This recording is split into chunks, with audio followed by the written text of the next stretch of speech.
주 감사 모든 것 주심 감사 지난 추억이네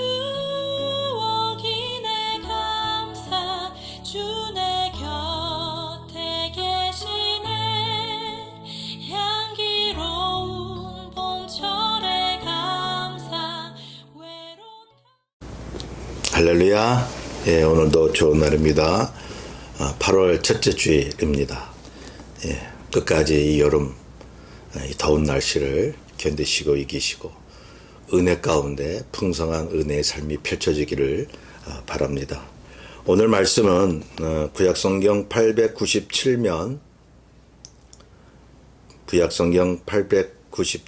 시편 121편 1절에서 8절입니다.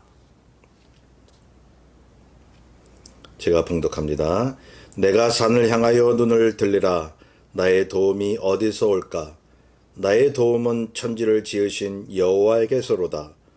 여호와께서 너를 실족하지 아니하게 하시며 너를 지키시는 이가 졸지 아니하시리로다. 이스라엘을 지키시는 이는 졸지도 아니하시고 주무시지도 아니하시리로다.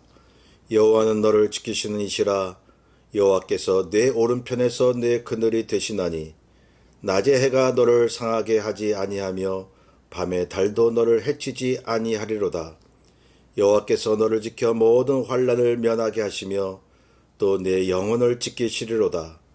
여호와께서 너의 출입을 지금부터 영혼까지 지키시리로다. 아멘. 오늘 이 말씀을 가지고 나의 도움은 이라는 제목으로 말씀을 나누고자 합니다. 여러분 여행 좋아하십니까? 예, 저는 주변 사람들을 만날 때마다 이런 말을 합니다. 여행은 사치가 아니라고. 특히 하나님을 믿는 사람들은 여행을 좀 해보시라고 그런 말씀을 드리는데요. 꼭 돈이 많아서 여행을 한다기보다 가까운 데도 좋잖아요. 예. 돈을 들여서 먼 거리 여행을 해도 좋지만서도요. 예. 확실히 말이죠. 여행을 많이 하게 되면 보는 눈이 넓어지고 마음도 넓어진다라고 하는 것을 알게 됩니다.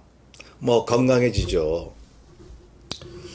여행 중에서도 자연 풍광이 있는 그러한 데를 많이 가보시면 좋을 것 같습니다.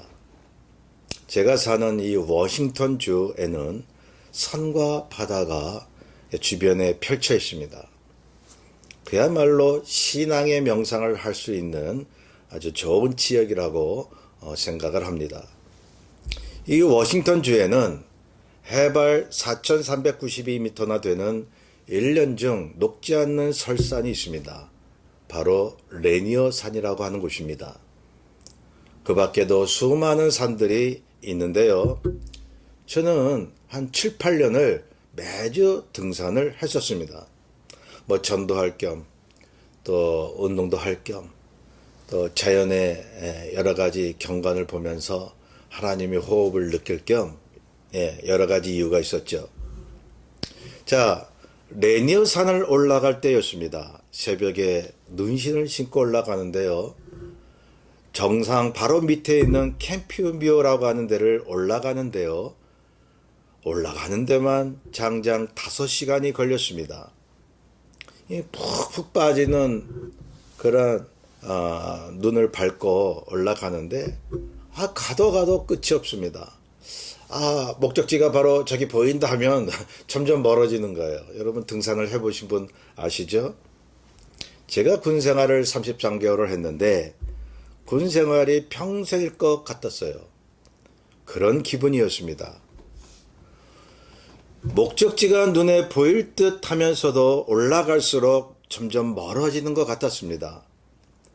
그게 한 10여 년 전 일인데요. 지금도 기억이 생생합니다.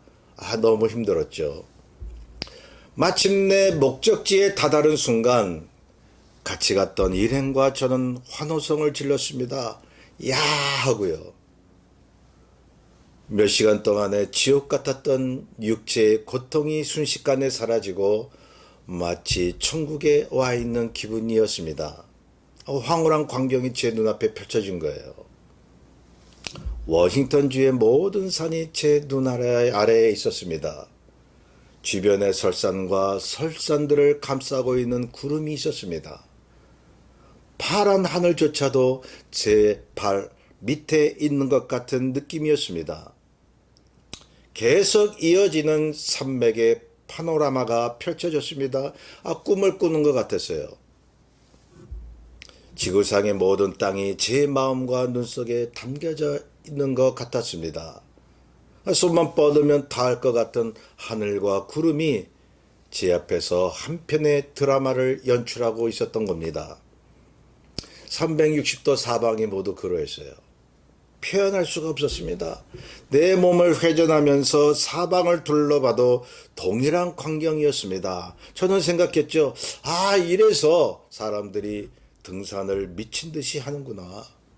올라갈 땐 힘들어도 딱 정상에 올라가기만 하면 모든 것을 했습니다. 예.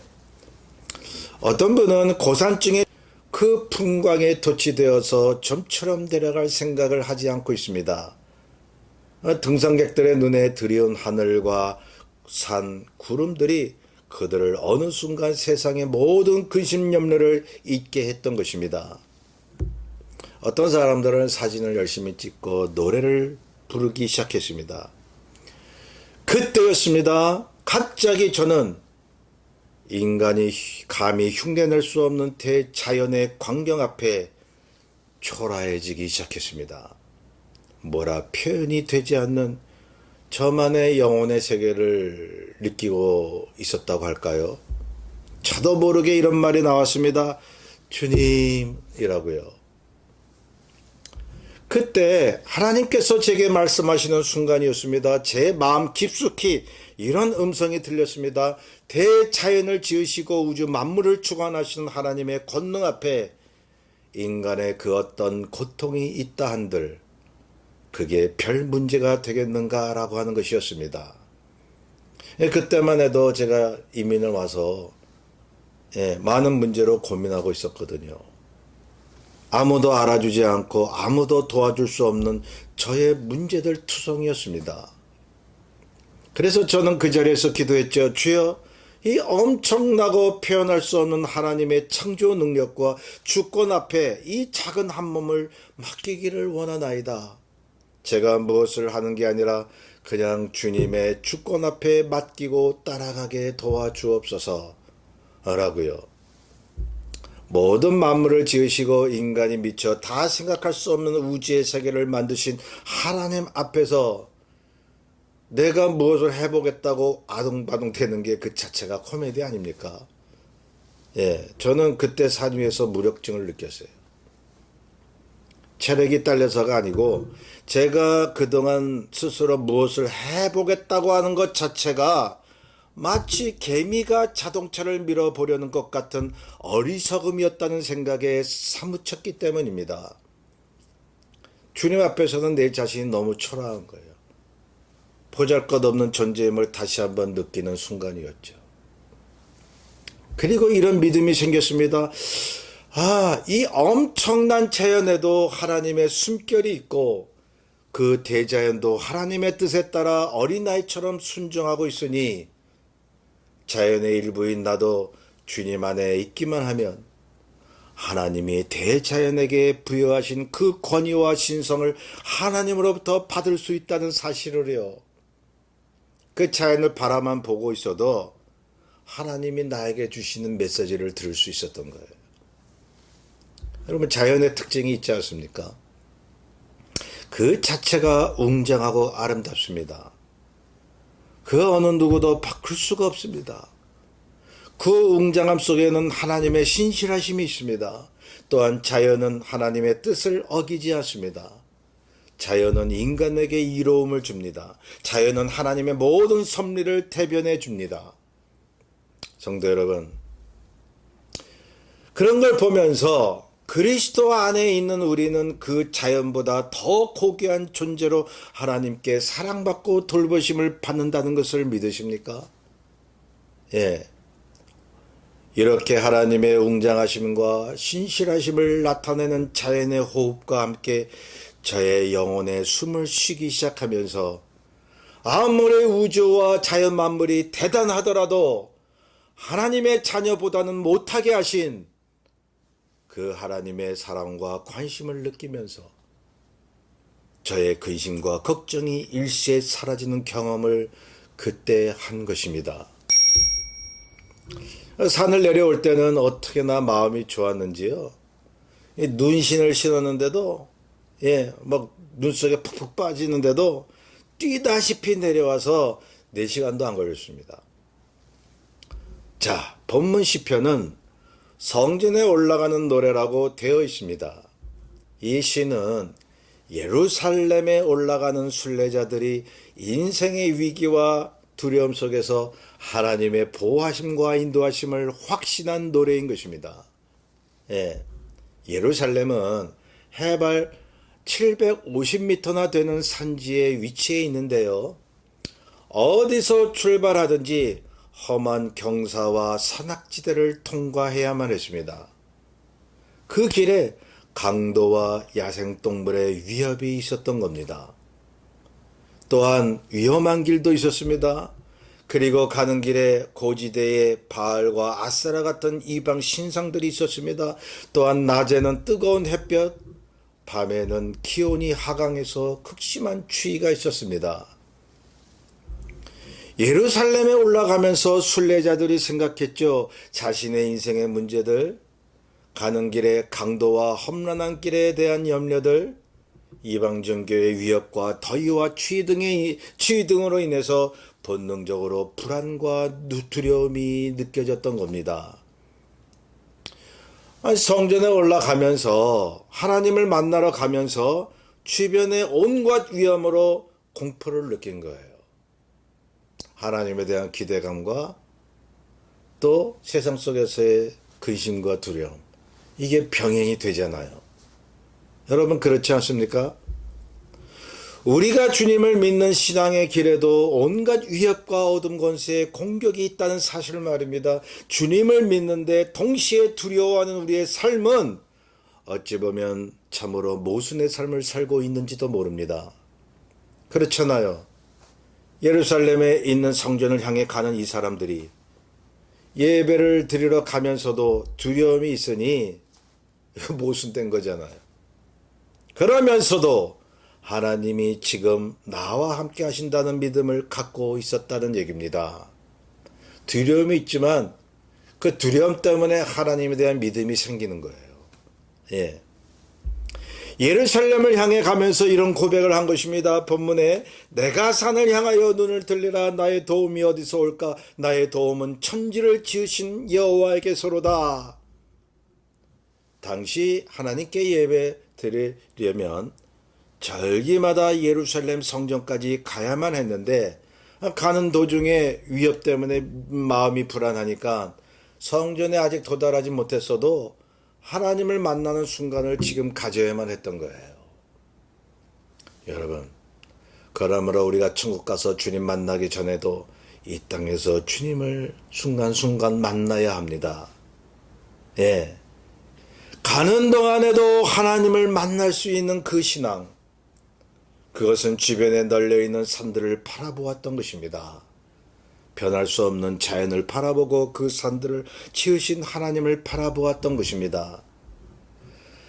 사람이 건들 수 없는 저 웅장하면서도 주변에 널려있는 산을 보면서 그 산들이 하나님에 의해 만들어졌고 또한 주관하시고 지키신다는 그 생각이 하나님 자녀들에게도 하나님이 주관하시고 지키신다는 믿음으로 와 닿은 것입니다. 그러니 세상의 모든 피조물과 돌아가는 것 모든 걸 보면서 여러분 주님이 나를 지키고 계시는구나라고 하는 믿음이 생기지 않겠어요? 여러분 성경이 우리가 봐야 할 첫 번째 그러한 하나님의 말씀이지만 여러분 그 다음부터는 우리가 살아가는 동안에도 주님께서 우리에게 도움을 주시는구나라고 하는 그런 믿음의 경험을 할 수 있어야죠. 하나님을 만나러 가면서도 지금 하나님을 만나고 있는 이 순례자들처럼요. 지금 이 순간도 주님을 만나며 주님과 호흡하는 삶을 살지 않으시렵니까? 이 믿음이 중요합니다. 구원과 그분의 도우심은 먼 미래가 아니라 지금 이 순간이라는 것을요. 이것을 믿으셔야 돼요. 자, 보십시오. 시편 기자는 산을 보면서 하나님이 어떻게 자기들을 지키고 계시는가를 알게 되었습니다. 아까 말씀드린 대로 모든 피조물이 그러하듯이 산은 어떤 경우에도 그 모양과 역할이 변하지 않습니다. 빈틈이 없습니다. 그래서 이렇게 고백하죠. 3절에 여호와께서 너를 실족하지 않게 하시며 너를 지키시는 이가 졸지 아니하시리로다. 이스라엘을 지키시는 이는 졸지도 아니하시고 주무시지도 아니하시리로다.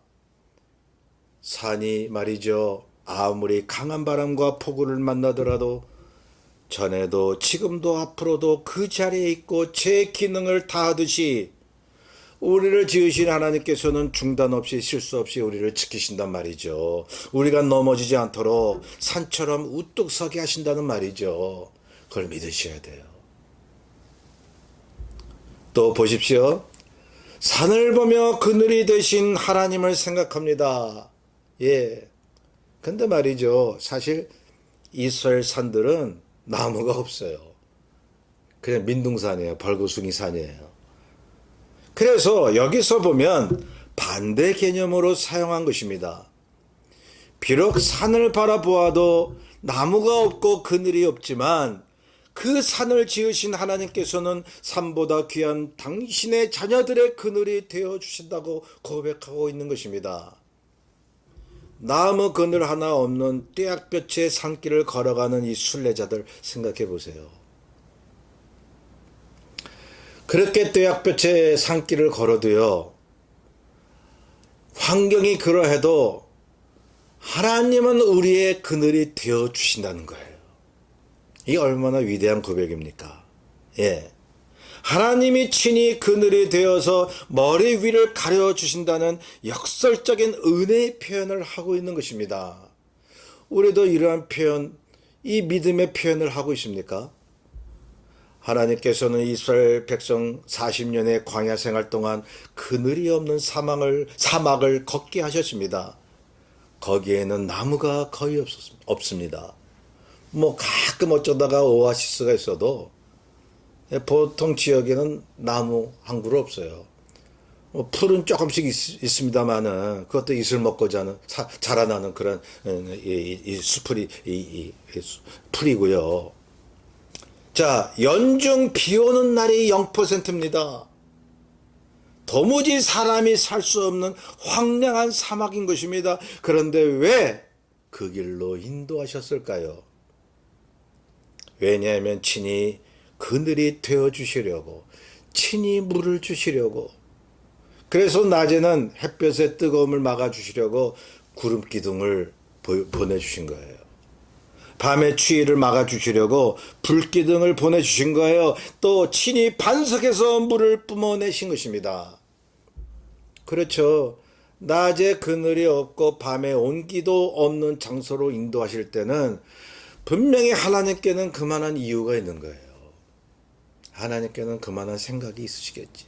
하나님께는 그만큼 예비하신 것이 있겠지. 우리가 생각하지 못하는 뭔가를 갖고 계시겠지. 이러한 믿음을 가져보세요. 그냥 내 생각으로, 내 판단으로 이거 어찌할까 막 불안에 떨지 마시고요. 그러니 우리도 이걸 믿어야 하는 것입니다. 신앙생활 하다가 우리가 원했고 필요했던 환경이 오면 그 환경을 하나님이 주신 거예요. 하나님이 그걸 통해 복을 주신다고 믿고 사는 거예요. 그런데 만약 우리가 원했던 환경이 오지 않으면 주님이 직접 우리를 도우신다는 사실을 믿어야 되는 것입니다. 그렇지 않겠어요? 이래도 주님 도우시고 저래도 주님 도우시는 거예요. 그걸 믿으시기 바랍니다. 시편 기자는 그래서 황량한 사막과 벌거숭이 산을 지나가는 순례자들에게 이렇게 외칩니다. 5절에서 6절이요. 여호와는 너를 지키시는 이시라. 여호와께서 내 오른편에서 내 그늘이 되시나니 낮의 해가 너를 상하게 하지 아니하며 밤의 달도 너를 해치지 아니하리로다. 그렇습니다. 오히려 우리가 어찌할 수 없는 열악한 상황에서 우리를 도우시는 하나님을 고백할 수 있어야 됩니다. 예. 우리가 주님 잘 믿고 사는데도 때로는 문제투성이 아닌가요? 교회 열심히 다니고 기도 열심히 하고 봉사 열심히 하는데 어떤 사람들은 문제투성의 삶을 살고 있단 말이죠. 사막 같은 삶 속에서 여러분 정말 끝이 안 보이고 그 어느 것도 어느 장소에도 그늘이 없는 그러한 삶을 살고 있다면 하나님이 나에게 과연 뭘 말씀하시는 걸까요? 사막 같은 삶 속에서 여태껏 맛보지 못한 주님의 달콤한 은혜를 맛보게 하시려고 그렇게 하시는 것입니다. 끝이 보이지 않는 사막의 길을 걸어갈지라도 여러분 지금 이 순간 주님의 꿀맛 같은 은혜가 있음을 믿으세요. 언제 끝날까 그 생각하지 마시고요. 지금 이 순간 하나님이 나에게 주시는 은혜가 있음을 여러분 믿으세요. 그러면 이 고난이 언제 끝날까 그 생각이 안 들어요. 이미 끝났는 걸 이 순간 그 신앙생활을 해보세요. 그러니 우리 크리스천들은 어떤 문제 어떤 환경에도 실족하는 법이 없습니다. 하나님이 실족하도록 내버려 두지 않으십니다. 잠시 어떤 때는 하나님을 원망하고 시험에 드는 순간이 있을 것 같아도 여전히 우리는 하나님의 길을 걸어가고 있는 하나님의 자녀들인 것입니다. 성전에 가는 도중이나 성전에 도착했을 때나 여전히 하나님을 경험했던 이 순례자들 같이요. 우리도 지금이나 천국에 갈 때나 동일하게 주님과 동행하는 택함 받은 주의 자녀들인 것입니다. 성도 여러분, 혹시 이런 분 계셔요? 나는 믿음이 부족하고 때로는 죄도 짓고 하나님을 의심한 적도 있다고요. 그래서 그런 생각을 하죠. 나 구원 받았나? 그런 의심을 할 때도 있죠. 그러나 보세요. 그런 생각을 했다고 해서 그 자체가 신앙의 실패가 아닌 것입니다. 세상 유혹과 위협 때문에 우리가 때로 기도 생활이 식어지고 게을러졌다 하더라도 그 자체가 하나님이 우리를 버리는 원인이 되지 않습니다. 하나님은 당신이 정하신 예수 그리스도 십자가의 은혜로 말미암아 우리가 그 어떤 시험에 든다 해도 우리를 절대로 버리지 않으십니다. 하나님이 정하신 법이 있는데요. 예수 그리스도의 은혜 안에 있는 사람은 어떠한 삶을 살아도 쓰러지고 부족해도 여전히 천국의 길을 약속하셨다는 이 법이요. 이 철칙이요. 변할 수 없는 이 법칙 말입니다. 그걸 믿으세요. 하나님 스스로 맹세한 걸 믿으시라 이 말입니다. 우리가 맹세한 게 아니고. 히브리서 13장 5절에 말씀합니다. 그가 친히 말씀하시기를 내가 결탄코 너희를 버리지 아니하고 너희를 떠나지 아니하리라 하셨느니라. 이 약속을 믿으시란 말이죠. 우리에게 힘든 일이 계속된다고 해서 우리가 기도해도 좀처럼 응답이 되는 것이 없다고 해서 주님이 우리를 버리신 것이 절대로 아니라는 것입니다. 하나님의 도우심을 믿으세요. 먼저 성경 말씀을 묵상하고 기도하세요. 그리고 눈을 들어 산뿐만 아니라 하나님이 만드신 피조물을 바라보시기를 바랍니다. 그것을 보면 하나님이 나를 지켜주심을 절절히 느낄 수가 있는 것입니다. 나를 지켜주시는 시간은 영원합니다. 변하지 않습니다. 그 지키심에는 그분의 권위와 능력이 있습니다. 우리를 떠나지 않으십니다. 우리의 삶 가운데에 가장 작은 데서부터 큰 것까지 개입해 주십니다. 무엇보다도 우리가 하나님의 자녀라는 믿음을 영원토록 지키게 하십니다. 믿음을 우리가 지키는 게 아니고 하나님이 지키시게 하시는 거예요. 예. 주님께서 그러셨잖아요. 베드로의 믿음이 떨어지지 않도록 기도하셨다고요. 우리가 믿음을 지켜나가는 것 같죠? 주님께서 성령께서 지키게 하시는 거예요. 예. 자, 7절에서 8절 보세요. 여호와께서 너를 지켜 모든 환난을 명케 하시며 또 내 영혼을 지키시리로다. 여호와께서 너의 출입을 지금부터 영원까지 지키시리로다. 여러분, 이것은 영원히 변할 수 없는 하나님의 말씀입니다. 영원히 그 신실하신 약속으로 우리를 영원토록 보호하시고 지켜주신다고 말씀하고 있습니다. 이 믿음으로 사시기를 주의 이름으로 축원합니다. 말씀을 생각하면서 287장 찬송합니다. 날 구원